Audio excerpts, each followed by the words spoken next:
Good morning, my fellow Michiganders. Good morning, my fellow Americans. Welcome to the Grassroots Army Podcast. I'm, of course, your host, Garrett Sodano. And oh my goodness gracious, do we have a fantastic show for all of you here today. Exposing the hot garbage as normal. My goodness gracious, it's just a gift that keeps on giving, unfortunately. And we're going to start off right off the bat because what is absolutely fantastic is over on X, the libs just used to nonstop attack you for, well, and that's any platform, mind you, just attack you for the vaccination, right? Anything that you questioned it, anything about the mandates, anything about the possible side effects of it, they just labeled you a conspiracy theorist, that you're crazy, blah, blah, blah. But now more and more research continues to come out that indeed, in fact, the conspiracy theorists like moi had been 100% right. Okay. And I just want to remind folks, because I'm not going to allow them just to sweep it quietly underneath the rug. Like, hey, if we don't talk about it, people just forget. I'm never going to forget what they've done to all of us, what they've done to our children, the people that they're hurting now. It is the new pandemic. And I'm not going to allow them to just forget about it. And I will continue to call it out all along the way, because I never want to have this happen to all of us again. So I'm going to show a video. Okay. This is a great video of Fauci going door to door. Do you remember this video? I'm going to show the video in its entirety here in a second. But when he was going door to door, basically lying to people's faces, right? About the mRNA injections and what they were going to do and how they were safe and effective. And he got literally called out by a gentleman who was well-informed, that saw through his lies. And he basically said, your campaign is about fear. It's about inciting fear in people. And they just gave up and they walked away. All right. So let's watch this video. And I hope you enjoy it as much as I do. Here we go. Guys doing with vaccine? I haven't gotten it yet. I'm waiting for them to be able to. Oh, you should get it first. Okay, that way you won't give it to them. I thought I would give it to them if I get it. No, not at all. In fact, we got to get you vaccinated so that if you were to get infected, you could pass it on to them. So you're actually protecting your family by getting them vaccinated. Well, I heard that it doesn't cure it, and it doesn't stop you from getting it. No. So on the very, very, very rare chance that you do get it, even if you're vaccinated, you don't even feel sick. It's like you don't even know you got infected. It's very, very good at protecting you. Just the Anacostia, so get up there. Okay. All right, see you later. Thank you. Have a good day. The people in America are not settled with the information that's been given to us right now. So I'm not going to be lining up taking a shot on a vaccination for something that wasn't clear in the first place. And then you all create a shot in miraculous time. It takes years to create vaccination. Well, it used to take years. Okay, it used to. You know how many years were invested in this approach? About 20 years of science to get us to be able to do it. 20 years is not enough. And 9 months is definitely not enough for nobody to be taking no vaccination that you all came up with. The only reason I'm talking to you right now, as close as we are, is that I've been vaccinated. Right. But if it allows thousands of people like you don't get vaccinated, you're going to let this virus continue to percolate in this country and in this world. Something like the common flu then, right? And not it's like much the more common serious than the flu. Well, the flu kills a lot of people annually too. You know how many people died of the flu the last year? I mean, not this year, virtually none, but the previous year, about 20 to 30,000. You know how many people have died from COVID-19 in the United States? 600,000 Americans. The number that you all giving that died, that's once again, that's you all's number. You gonna pass? Yeah, definitely. Because when you start talking about paying people to get vaccinated, when you start talking about incentivizing things to get people vaccinated, there's something else going on with that. something else. It's something else going on. It is with something going Yeah. on. There's With something it. else You're going right. on But with I'm glad millions of people like me and most everybody here didn't get an incentive. You know what their incentive was? Protecting their health and protecting the city. But that's, I won't keep you anymore. It's okay, because my incentive, y'all campaign is about fear. It's about inciting fear in people. You all attack people with fear. That's what this pandemic is. It's a fear. It's fear, this pandemic. Oh, man, that guy's my hero. That guy is my hero. Stood up, let him have it with facts. And lo and behold, he was proven to be right. And they have been proven to be wrong. And they continue to be proven wrong. Fauci should be in prison. Fauci should be tried for treason. Fauci should be tried against crimes against humanity. The list goes on and on. I want to just bring up what our boy Fauci said. He says about flu is, it just basically disappeared, right? It was much more dangerous the previous year. And you guys remember how flu was eradicated? Literally was. Record low flu cases show how COVID-19 is more contagious and less forgiving, experts say. That was in January 11, 2021. So those of us who was tracking the data nonstop, we were like, well, what happened to flu? And come to find out, a lot of healthcare professionals who were on the front lines were saying they were not testing for flu. They only test for COVID nonstop. So if you tested negative, they're like, nope, they're going to test again. They're going to test again. They're going to test again. Not for the flu, but for COVID. So we'll never know for sure if a lot of these so-called COVID positive tests are actually the flu. But that didn't go with their narrative. They had to continue to stay control because they were bringing down a sitting president. That was their whole agenda. My goodness gracious, there has to be trials for these people. They have to be held accountable for what they've done and the lies that they spread. We cannot let them off. And that's why we need great Americans in all levels of office to make sure that we're getting these folks behind bars where they deserve to be. Okay, we're moving on. I saw a Coke commercial on X, and it was only released in Argentina. Okay, so look how Coke will cater to their audience. The libs would have actually lost their minds. The libs' heads would have exploded if this commercial was run in America. But Argentina, Milei, the president, who is a big fan of President Trump, who goes around and says mega, mega, mega, which is make Argentina great again. He is doing great things in Argentina. I was going to bring this up at the end of the show, but I think it's very important just to bring it up now before we show you the Coke commercial, is Argentina's Milei shuts up critics with miracle turnaround of economy and strong security policies. This guy was elected, blue-collar guy, goes in there, cuts a bunch of government, and then basically halted inflation in their country because it was out of control in Argentina. And he's turning the country around. How? With basically doing what President Trump did with our country. He's doing it in Argentina, and it works. And so everybody loses their mind when somebody like this gets in office and just does common sense, cuts government, and lo and behold, guess what happens when you do that? The country actually runs better. But let's watch this Coke commercial because I think it's very important how different our cultures are. Man, I wish this was our normal in America, which it is, but the libs don't want to put it out there. But watch this. There's a light, a certain kind of light that never shone on me. I want my life to be the what God does it do.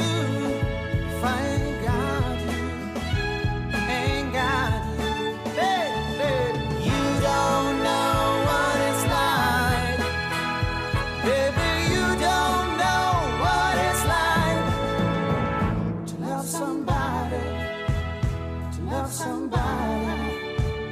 the way I love you. Oh, you don't know what it's like, baby. You don't know what it's like the way I love you. Wow. Right? It almost reminds me what America was like in the 80s, in the 90s, in the TV, in the commercials, in our culture, with an emphasis on growing your family, excited about growing a family unit that is together, that is growing a family, right? But of course, no, we of course not. We can't talk about that anymore because being masculine is not good. Being a woman that decides that she wants to be a mom and stay at home and raise a family is horrible, even though I know many women who love that job. I know many women who actually do both jobs, that they're not only a successful mom and wife, but they're also very successful in their career. They're doing it all, but we can't talk about that because we're not empowering women anymore, which is garbage. The left would actually like to focus on the religion of the LGBTQ community, the freaking people that are competing in women's sports and winning and celebrating that person as they just shit on all the other women who've worked their entire lives to get to where they're at, and they're finishing in the second and third behind a biological man. That's okay. Let's put all that woke shit on Netflix and Amazon Prime and Apple TV and mainstream media and everywhere else, and let's force feed that down to our kids in elementary schools and middle schools and high schools. And let's not focus on how a country really thrives is focus on the family unit, focus on a married couple raising a family. That's the insanity. And that's what we have to continue to shine a light on, is what these Dems are willing to do. Everything that the Dems touch right now turns to shit. It does. It does. And the folks who are old school Democrats, your party has turned from a party of hope to a party of hopelessness. You are no longer the party for the people. You're not. You look at everything. Look at the examples. You are a party of the elites now. That's what the Democratic Party is, a party of elites. And the Republicans are for the people. The Republicans are for the working class. The Republicans are for the families. That's what it is. And so if you're an old school Democrat and you're hoping that your party turns it around and gets back to the old JFK days, good luck. It's not happening. It's not happening because all they do is push out lies. That's why I love X right now, because X is the only mainstream platform. And I know there's Truth Social, and I know there's Rumble, and I know there's Telegram. But folks, those are your echo chambers. But the only mainstream platform that is allowing conversation to happen is X right now. It truly is. And the conversations that are happening, the Dems can't do anything. They can't hit you because everything that they touch is getting destroyed. And they just throw hissy fits. That's all they do. But when you actually have them have conversation with them or invite them on a live show and say, hey, let's have a friendly debate, they get really quiet. I have asked Michigan liberals off X, I'm like, hey, as they continue to troll me, I said, come on my platform, show your face.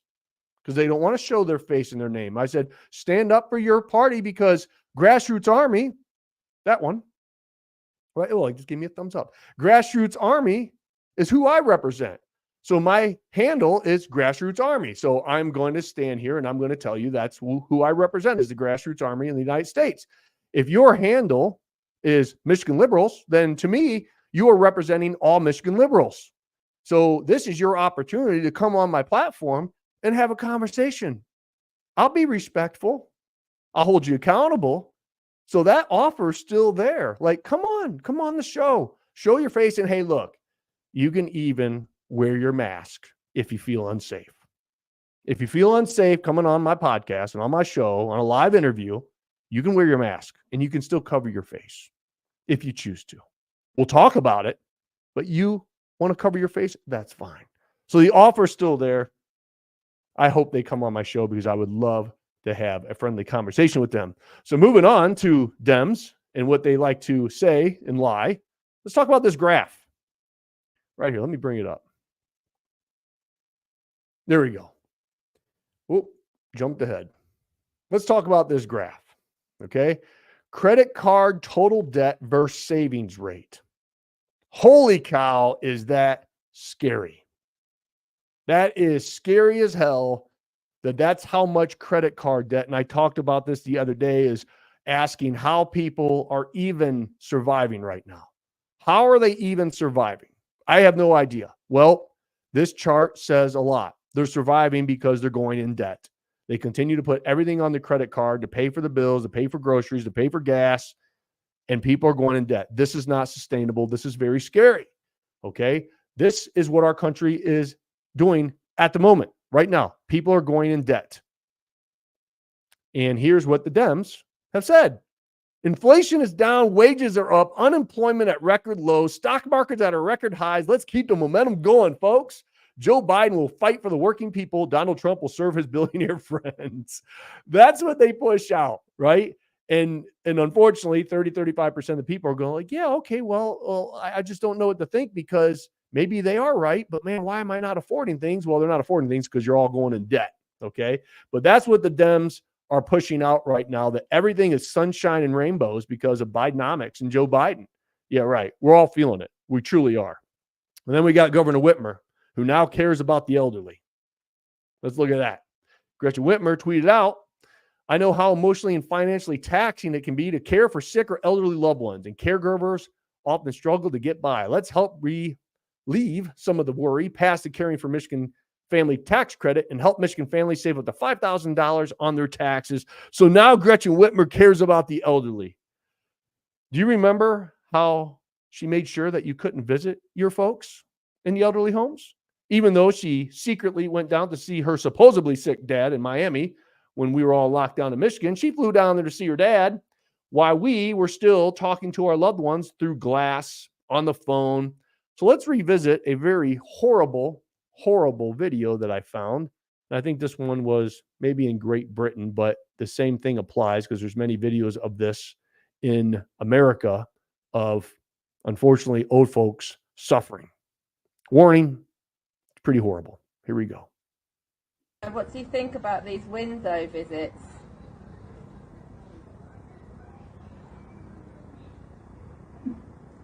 I mean, they're inhuman. They're against human rights, I think, to make you talk through a window. And how do you feel about the prospect of spending Christmas like this?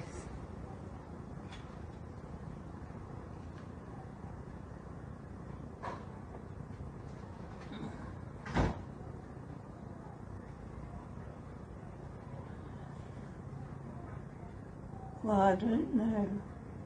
I can't think about it. So the people upstairs, they can't even have window visits. How do you think they might be feeling right now?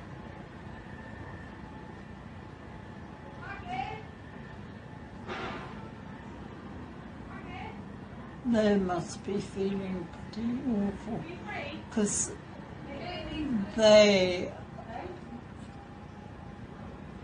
some of them rely on touch, which you can't do through the window. Rely on touch because you can't do that through the window. Powerful, horrible what the elderly had to go through. And a lot of them died not of the virus, but of loneliness, being disconnected. I can't think of a more horrible way to go out of this world than to die alone, not being able to hug your family goodbye, touch your family, just have decent conversation. Unbelievable. But the Dems don't want to talk about that because everything that's coming out with this weaponization of this virus, where it came from, what they were willing to do, the therapeutics that they hid, the therapeutic so-called vaccine that they pushed on it and mandated are doing a lot of harm now, and it's coming out, especially to our young people. And you're going to see heart attacks continue to happen to all these young people, but they don't want to focus on that. They don't want to focus on the lives that they destroyed. They just wanted you to continue to run in fear and believe a narrative and shut down our economy and shut down our schools and put us through a mental health crisis and just hammer down people's businesses, destroy this little idea called America, the American dream, right? And so that's why I won't let this stuff go. I will continue when they push out a narrative that it's all sunshine and rainbows and that Governor Whitmer wants to pass and help these elderly. No, not with what you did in the past. You can't make up for what you've done. And again, I'm going to emphasize how she put COVID-infected elderly in the nursing homes in the beginning, like a lot of other governors, which resulted in the deaths of thousands of our elderly. And then a lot more died of loneliness after that, all because of politicians like her. And so that's why I will continue to expose what she has done, what she continues to do, because I know that woman wants to run and get into the White House, which I will do everything that I can to remind people what she did to the state of Michigan. And you can only imagine what she'd do to this country. Okay? Never, ever forget. I'll continue to be active, do my part. Have a fantastic elite week. Get her done, folks. God bless you. God bless the state of Michigan. Of course, and always, God bless these United States. Until next time.